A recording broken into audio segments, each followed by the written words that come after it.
Kamusta mga kaibigan? Ako si Lan ng #WalkWithLan. Nandito tayo ngayon sa channel nito. Puno ang bahay ng gamit. Dito sa bahay, no? Pero lagi kang stress. Lagi kang stress sa bahay mo. Walang space para sa family at laging tight ang budget dahil sa mga sayang at baka kailangan ning buys. No? Pero after applying this 9 rules, nagbago ang lahat.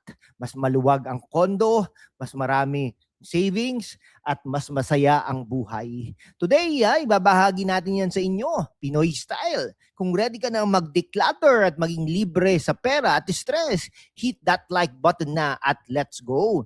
Dito sa Pilipinas, mga kaibigan, mahal ang space, lalo na sa Manila. Dito sa Metro Manila, maliit ang bahay, condo o apartment. Dagdag pang init at humidity na nagpapabilis ng mold sa gamit. Plus, mataas ang bilihin. Grocery 3,000, hindi 3,500 to 4,000 weekly para sa pamilya, no? Yeah. Pero kapag nag-declutter ka, hindi lang space ang nabubuksan, pati wallet mo. Less spending, more for family outings, emergency fund, o luho na talagang gusto mo. Yan. Ano yan? 9 na rules to. 9 rules. Rule number 1, house on fire test. Tanungin mo, kung mawala ito bukas sa sunog, care ba talaga ako? Wow, no? Huwag naman sana. Marami tayong sentimental items. Regalo galing sa tita, lumang damit from high school. Pero emotional clutter yan. Example yung 10 pairs ng sapatos na sayang pero hindi mo nasusuot. Kung hindi mo mamimiss, let go. Donate sa barangay o isell sa carousel. Result, mas calm ang isip, mas mabilis maglinis. Rule number 2, 2020 rule. Kung kaya mong palitan for 1,000 pesos, adjusted from $20 since 1,000 pesos is quick buy dito. So under sa under 20 minutes, itapon mo na. Sa Pilipinas, madali bumili sa Shopee, Lazada o Divisoria. Just in case, ang pinakamahal na salita sa bahay, extra extension cord, random kitchen gadgets, palitan mo na nga lang kapag kailangan. Tipid at less clutter. Rule number 3, everything needs at home. Everything needs a home. Kung walang lugar, hindi dapat nandyan. Clutter, undecided decisions. Sa Pinoy homes, madalas sa sala ang lahat dahil walang storage. Solution, assign spots, isang drawer para sa charger, a box sa ilalim ng kama para sa seasonal. Kapag may bagong gamit, mag-decide agad. Less mess, less stress. Rule number 4, one in, one out. Bagong dating, alis agad isa. Perfect para sa tight budget. Bumili ka bagong t-shirt, donate o ibenta yung luma. Keep spending in check. Sa Pilipinas, great for fast fashion. From ukay-ukay, don't hoard, mga kaibigan. Rule number 5, 30-day list. Gusto mong bumili, isulat sa list. Hintay mo 30 days. Most wants disappear. Sa Pilipinas, impulse based sa mall o online ang killer ng budget. After 30 days, if talagang need, like new rice cooker na sira na yung luma, saka bumili. Nakakatipid talaga ito.